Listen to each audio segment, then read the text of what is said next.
Cask of Amontillado by Edgar Allan Poe. The 1,000 injuries of Fortunato I had borne as I best could, but when he ventured upon insult, I vowed revenge. You, who so well know the nature of my soul, will not suppose, however, that I gave utterance to a threat. At length I would be avenged. This was a point definitively settled. But the very definitiveness with which it was resolved precluded the idea of risk. I must not only punish, but punish with impunity.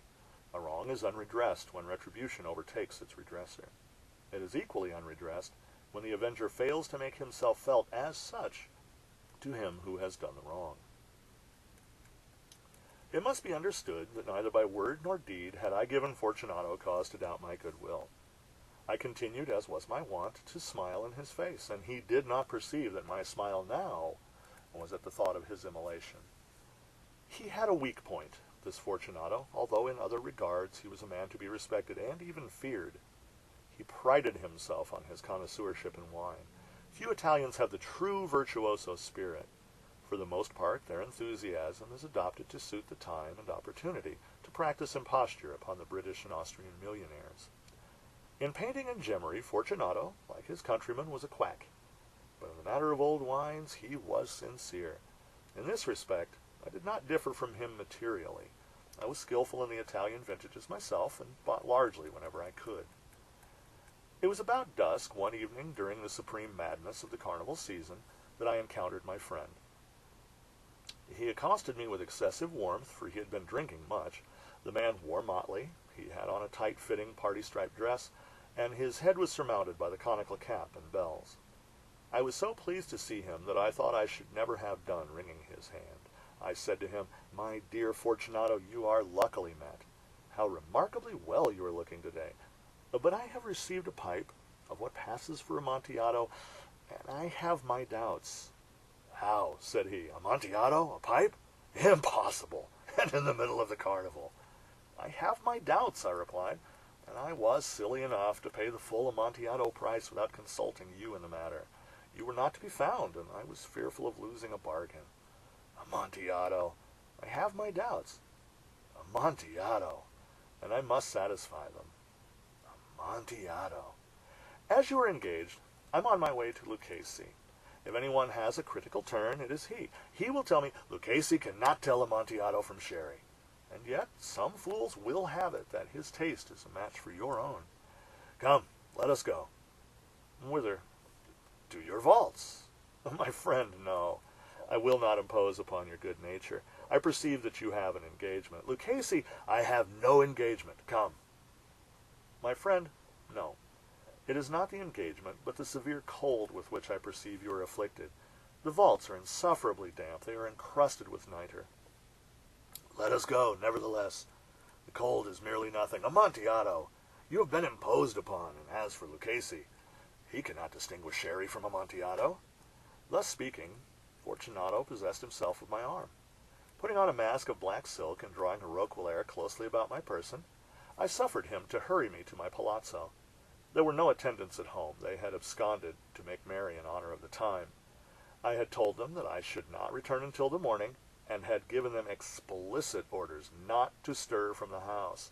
These orders were sufficient, I well knew, to ensure their immediate disappearance, one and all, as soon as my back was turned. I took from their sconces 2 flambeaux, and giving one to Fortunato, bowed him through several suites of rooms to the archway that led into the vaults. I passed down a long and winding staircase, requesting him to be cautious as he followed. We came at length to the foot of the descent, and stood together on the damp ground of the catacombs of the Montresors. The gait of my friend was unsteady, and the bells upon his cap jingled as he strode. "The pipe," said he. "It is farther on," said I. "But observe the white webwork which gleams from these cavern walls." He turned towards me, and looked into my eyes with 2 filmy orbs that distilled the rheum of intoxication. "Nitre?" he asked at length. "Nitre," I replied. "How long have you had that cough?" My poor friend found it impossible to reply for many minutes. "It is nothing," he said at last. "Come," I said with decision, "we will go back. Your health is precious. You are rich, respected, admired, beloved. You are happy. as once I was. You are a man to be missed. For me it is no matter. We will go back. You will be ill, and I cannot be responsible. Besides, there is Lucchese. Enough, he said. The cough is a mere nothing. It will not kill me. I shall not die of a cough. True. True, I replied. And indeed, I had no intention of alarming you unnecessarily. But you should use all proper caution. A draught of this Medoc will defend us from the damps. Here I knocked off the neck of a bottle which I drew from a long row of its fellows that lay upon the mold. Drink, I said, presenting him the wine. He raised it to his lips with a leer. He paused and nodded to me familiarly, while his bells jingled. I drink, he said, to the buried that repose around us. And I to your long life. He again took my arm, and we proceeded. These vaults, he said, are extensive. The Montresors, I replied, were a great and numerous family. I forget your arms. A huge human foot d'or in a field azure. The foot crushes a serpent rampant whose fangs are embedded in the heel. And the motto? Nemo me impune lacessit. Good, he said. The wine sparkled in his eyes, and the bells jingled. My own fancy grew warm with the Medoc. We had passed through walls of piled bones, with casks and puncheons intermingling, into the inmost recesses of the catacombs. I paused again, and this time I made bold to seize Fortunato by an arm above the elbow. The nitre, I said. See, it increases. It hangs like moss upon the walls. We are below the river's bed. The drops of moisture trickle among the bones. Come, we will go back ere it is too late. Your cough, it is nothing, he said. Let us go on, but first, another draught of the Medoc? I broke and reached him a flagon of de Grave. He emptied it at a breath. His eyes flashed with a fierce light. He laughed and threw the bottle upwards with a gesticulation I did not understand. I looked at him in surprise. He repeated the movement, a grotesque one. You do not comprehend? He said. Not I replied. Then you are not of the Brotherhood? How? You are not of the Masons? Yes, I said, yes. You? Impossible. A Mason? A Mason, I replied. A sign, he said. It is this, I answered, producing a trowel from beneath the folds of my roquelaire. You jest, he exclaimed, recoiling a few paces. But let us proceed to the Amontillado. Be it so, I said, replacing the tool beneath the cloak, and again offering him my arm. He leaned upon it heavily. We continued our route in search of the Amontillado. We passed through a range of low arches, descended, passed on, and descending again arrived at a deep crypt in which the foulness of the air caused our flambeaux rather to glow than flame. At the most remote end of the crypt there appeared another, less spacious. Its walls had been lined with human remains, piled to the vault overhead in the fashion of the great catacombs of Paris. 3 sides of this interior crypt were still ornamented in this fashion. From the fourth, the bones had been thrown down and lay promiscuously upon the earth, forming at one point a mound of some size. Within the wall thus exposed by the displacing of the bones, we perceived a still interior recess, in depth about 4 feet, in width 3, in height 6 or 7. It seemed to have been constructed for no especial use in itself, but formed merely the interval between 2 of the colossal supports of the roof of the catacombs, and was backed by one of their circumscribing walls of solid granite. It was in vain that Fortunato, uplifting his dull torch, endeavored to pry into the depths of the recess.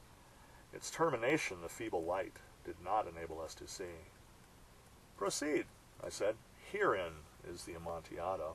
As for Lucchese, he is an ignoramus, interrupted my friend as he stepped unsteadily forward, while I followed immediately at his heels. In an instant he had reached the extremity of the niche, and finding his progress arrested by the rocks, stood stupidly bewildered. A moment more, and I had fettered him to the granite. In its surface were 2 iron staples, distant from each other about 2 feet horizontally. From one of these depended a short chain, from the other a padlock. Throwing the links about his waist was but the work of a few seconds to secure it. He was too much astounded to resist. Withdrawing the key, I stepped back from the recess. Pass your hand, I said, over the wall. You cannot help but feel the nitre. Indeed, it is very damp. Once more, let me implore you to return. No? Then I must positively leave you. But I must first render you all the little attentions in my power. The Amontillado, ejaculated my friend, not yet recovered from his astonishment. True, I replied. The Amontillado. As I said these words, I busied myself among the pile of bones of which I have before spoken. Throwing them aside, I soon uncovered a quantity of building stone and mortar. With these materials, and with the aid of my trowel, I began vigorously to wall up the entrance of the niche. I had scarcely laid the first tier of my masonry when I discovered that the intoxication of Fortunato had in a great measure worn off. The earliest indication I had of this was a low moaning cry from the depth of the recess. It was not the cry of a drunken man. There was then a long and obstinate silence. I laid the second tier, and the third, and the fourth, and then I heard the furious vibrations of the chain. The noise lasted for several minutes, during which, that I might hearken to it with the more satisfaction, I ceased my labors, and sat down upon the bones. But when at last the clanking subsided, I resumed the trowel, and finished without interruption the fifth, the sixth, and the seventh tier. The wall was now nearly upon a level with my breast. I again paused, and holding the flambeau over the masonwork, threw a few feeble rays upon the figure within. A succession of loud and shrill screams bursting suddenly from the throat of the chained form seemed to thrust me violently back. For a moment I hesitated, I trembled. Unsheathing my rapier, I began to grope with it about the recess, but the thought of an instant reassured me. I placed my hand upon the solid fabric of the catacombs, and felt satisfied. I reapproached the wall. I replied to the yells of him who clamored. I re-echoed, I aided, I surpassed them in volume and strength. I did this, and the clamorer grew still. It was now midnight, and my task was drawing to a close. I had completed the 8th, the 9th, and the 10th tier. I had finished a portion of the last and the 11th. There remained but a single stone to be fitted and plastered in. I struggled with its weight. I placed it partially in its destined position, but now there came out of the niche a low laugh that erected the hairs upon my head. It was succeeded by a sad voice, which I had difficulty in recognizing as that of the noble Fortunato. The voice said, "A very good joke indeed, an excellent jest. We will have many a rich laugh about it at the palazzo, over our wine." "The Amontillado?" I said. "Yes, the Amontillado. But is it not getting late? Will they not be awaiting us at the palazzo, the Lady Fortunato and the rest? Let us be gone." "Yes," I said, "let us be gone." "For the love of God, Montresor!" "Yes," I said, "for the love of God." But to these words I hearkened in vain for a reply. I grew impatient. I called aloud, "Fortunato!" No answer. I called again, "Fortunato!" No answer still. I thrust a torch through the remaining aperture and let it fall within. There came forth in return only a jingling of the bells. My heart grew sick on account of the dampness of the catacombs. I hastened to make an end of my labor. I forced the last stone into its position. I plastered it up. Against the new masonry I erected the old rampart of bones. For the half of a century no mortal has disturbed them. In pace requiescat.